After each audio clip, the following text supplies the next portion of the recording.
Vamos embora para a nossa despedida, para o nosso último bloco, não é isso? Para eu poder desejar uma excelente prova para você. Mas antes de tudo isso acontecer, bora acabar o processo administrativo? Segue comigo nas questões. A gente tinha parado aqui a questão de número 3. Vamos dar uma olhada nela. Vê. De acordo com a Lei 9784, que regula o processo administrativo no âmbito da administração pública federal. Aí vem a letra A e diz o seguinte, ó. Os atos administrativos são sigilosos no decorrer da fase probatória. O que danado é a fase probatória? Fase probatória é a fase de produção, das provas. Vê só, a gente viu que existia um princípio que é chamado de princípio da ampla defesa. Para você se defender, você tem que saber o que foi produzido naquele processo administrativo. Como é que você vai se defender se aquela fase probatória fosse sigilosa? Pensa comigo, está existindo um contrassenso. Para poder existir o direito de defesa aqui nesse processo administrativo, esse direito de defesa daqui, para poder ser exercido, o processo, a fase de produção de provas não vai ser sigilosa. Ela vai ser o que? Pública, para poder garantir a ampla defesa. Vê a letra B. Diz que é vedada a cobrança de despesas processuais. Veja que é igualzinho à questão anterior. As questões se repetem até umas horas aqui. Salvo as previstas em lei. E a gente me recusa. E aí, certo ou errado?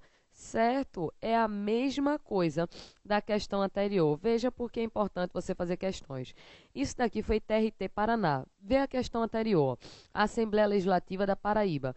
Se você tivesse feito uma questão antes de ir para a prova, você tivesse feito aqui, treinado essa questão, você acertava. Porque vê, ele está falando aqui, ó, cobrança de despesa processual. E vê a letra A. Diz que é admitida em situações previstas em lei, que é a mesma coisa dessa questão aqui do TRT Paraná. Por isso que é tão importante você fazer o maior número possível de questões. Vamos ver aqui o restante das informações. Ele diz o seguinte, ó, na letra C, que os interessados deverão ser representados por advogado, salvo se hipossuficiente. Veja, os interessados, eles não deverão ser representados por advogado, que o advogado, ele é uma faculdade. Se o advogado é uma faculdade, ou seja, é uma escolha, os interessados poderão ter advogados. Aí aqui no final da questão ela viaja, salvo os hipossuficientes. Quem é o hipossuficiente? É o liso que só gota. Então veja, o advogado ele é facultativo tanto para a pessoa mais rica do mundo quanto para a pessoa mais pobre do mundo. Então não tem essa separação, não é isso de classe econômica aqui não. Então, como disse que o advogado era uma obrigação, a resposta ela já é falsa. Vamos para a letra D. Aplica-se o princípio do formalismo, dispensada a indicação dos pressupostos de fato da decisão. O processo administrativo ele não é formal. O processo administrativo ele é informal. Ele é informal. E aqui ele está dizendo que é dispensada a indicação dos pressupostos de fato da decisão. Vê só, a gente viu que existia um princípio chamado de princípio da motivação. Por esse princípio da motivação, eu tenho que indicar tanto os pressupostos de fato, que é o que aconteceu, quanto os pressupostos de direito, que é em que se baseia aquela decisão. E essa questão aqui na alternativa D está dizendo que é dispensada a indicação dos pressupostos de fato da decisão. Falso, porque é necessária a indicação desses pressupostos de fato. Então, resposta D, errada. Vê aqui a E.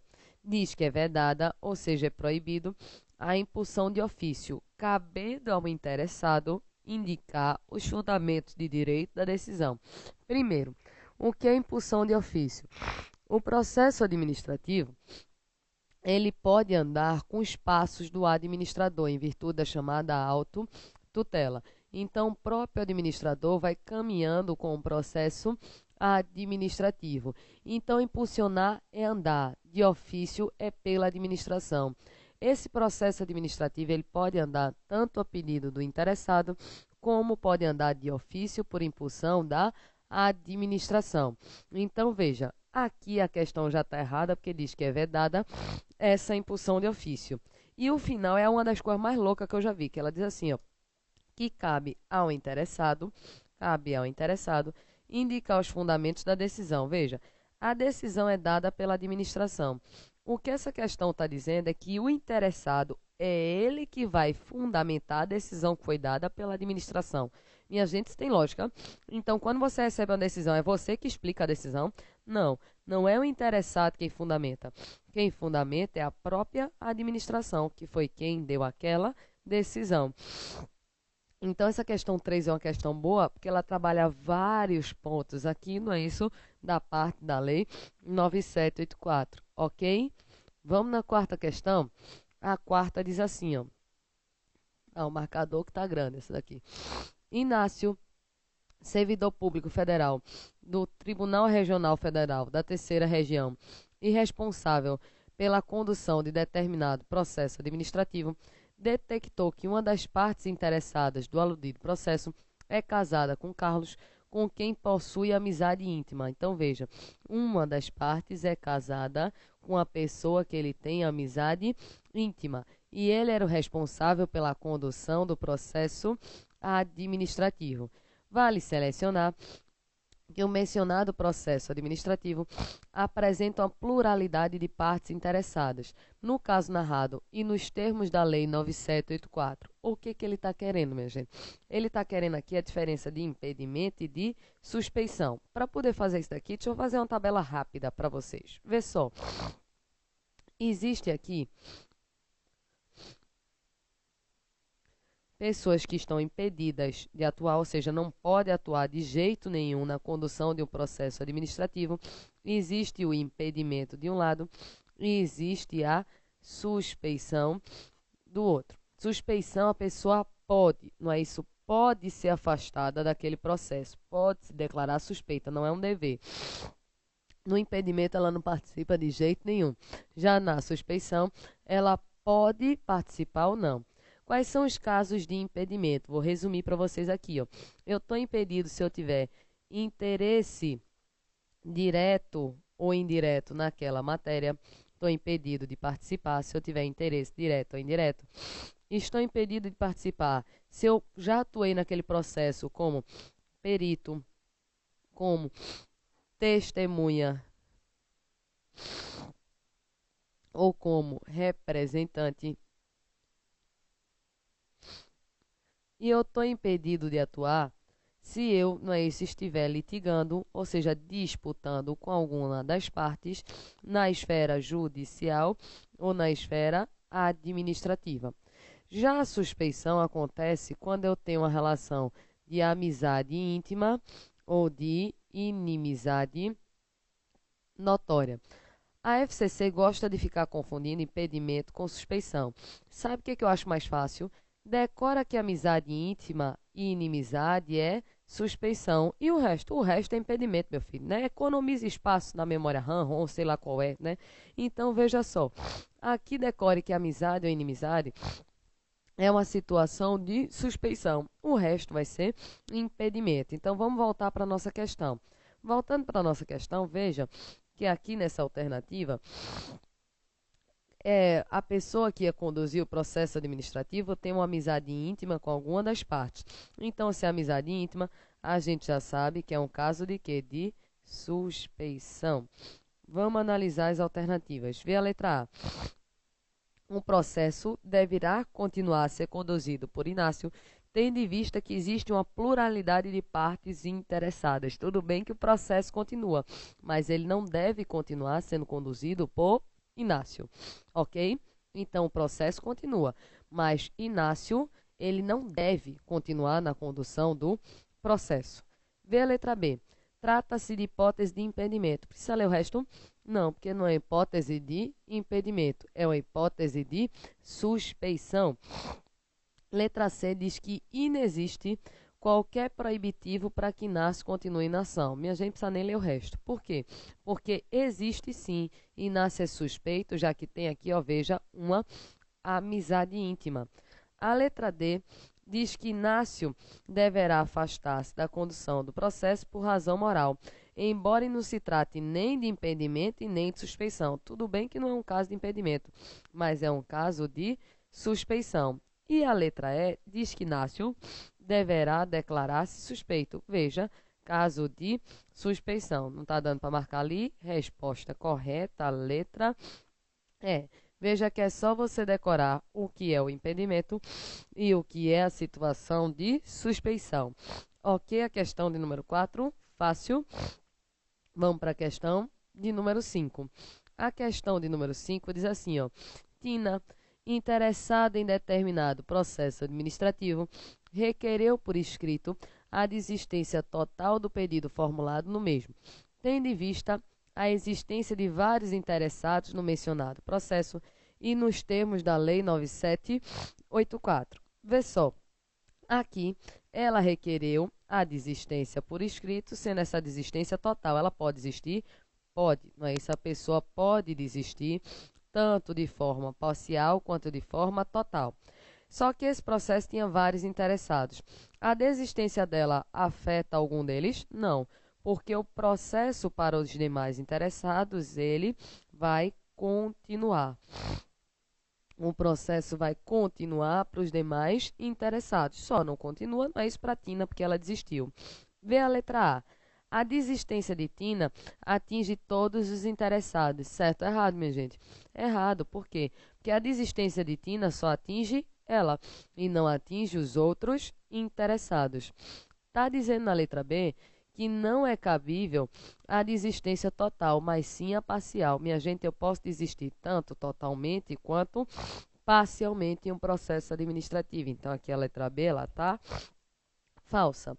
A letra D diz assim, ó, a desistência de Tina não prejudicará o prosseguimento do processo se a administração considerar que o interesse público assim o exige. E aí, certo ou errado? Perfeito, minha gente.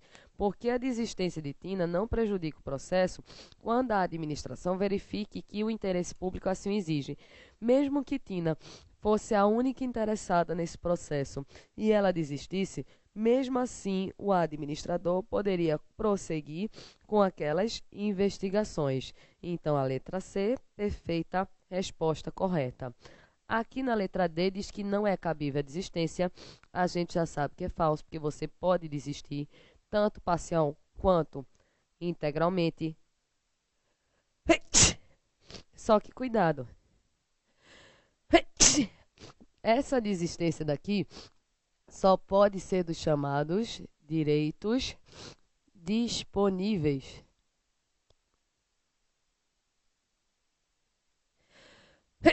Essa desistência só pode ser dos direitos disponíveis, que são aqueles que eu posso dispor. Então, razões, não é isso? Maiores, eu não posso desistir. Eu só posso desistir de interesses disponíveis. Por exemplo, um dinheiro que eu tinha para receber. Posso desistir de receber esse dinheiro daqui, não tem problema nenhum. Aí aqui, na letra E, que a desistência de Tina não é possível, porque para ser válida tinha que ser formulada por todos. Danou, você tem que esperar todo mundo desistir para desistir? Não, então essa questão aqui está toda errada. Lembra que você pode desistir por escrito. Essa desistência pode ser total ou parcial.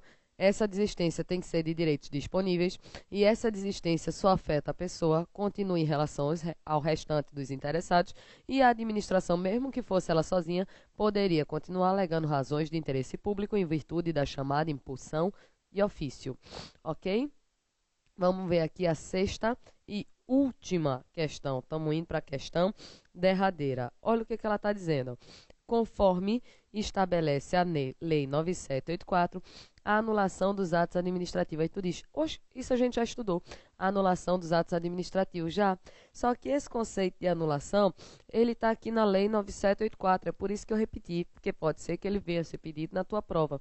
A gente já sabe que quando o ato vai ser anulado, o problema, a análise é em relação à legalidade. A anulação é um dever. E essa anulação pode ser feita tanto pelo próprio administrador quanto pelo Poder Judiciário. Isso aqui a gente estudou em atos administrativos. Vê a letra A. Diz que a anulação é de natureza discricionária, não sujeita a revisão de mérito pela autoridade jurisdicional. Primeiro, a anulação não é uma decisão discricionária, porque não é uma escolha, é um dever. Então, é uma decisão vinculada. E outra, tudo bem que o Poder Judiciário não analisa o mérito de um ato do administrador, mas a anulação nada tem a ver com mérito, tem a ver com legalidade. Vê a letra B. Diz que a anulação é ato de natureza vinculada, certo ou errado? Certo. O que faz desnecessária a sua motivação pela autoridade que o pratica. Minha gente, e aí? O que tu acha? Certo ou errado? Deu uma travada, foi? Pule. Vá para a letra C, meu filho. Pule. Quando você der uma travada, pule. Vá na letra C. Diz que a anulação não é possível quando se tratar de nulidade arguída pelo interessado em recurso intempestivo. Minha gente, isso não tem nada a ver. Porque a anulação daqui vai ser feita tanto pela administração quanto pelo Poder Judiciário. Tem nada a ver com o interessado e a anulação ela é possível. Vê a letra D. Diz assim, ó. Está sujeita a prazo decadencial quando se tratar de ato com efeito favorável aos destinatários que estiverem de boa-fé. A anulação ela tem um prazo para acontecer, que é o prazo de 5 anos, quando aquele ato estava dando um efeito favorável para uma pessoa de boa-fé. Então, veja o que a letra D diz. Está sujeito a um prazo decadencial, ou seja, a um prazo limite, quando se tratar de ato de efeito favorável ao destinatário que está de boa-fé. Certo ou errado? Certo. Resposta correta, letra D. Aí tu diz, e a B? Olha a B aqui, ó. Diz que é um ato vinculado, mas diz que é desnecessária a sua motivação. E aí, minha gente? Mesmo sendo um ato vinculado, eu não vou motivar ou eu vou motivar?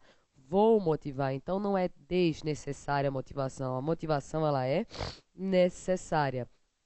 E aqui a letra E está dizendo o seguinte, ó, que a anulação não pode ser praticado por agente subordinado mediante delegação da autoridade competente para praticá-lo. Vê só, a anulação é um problema de legalidade, pode ser feito pela própria administração. Então, essa letra ela não tem nada a ver com nada.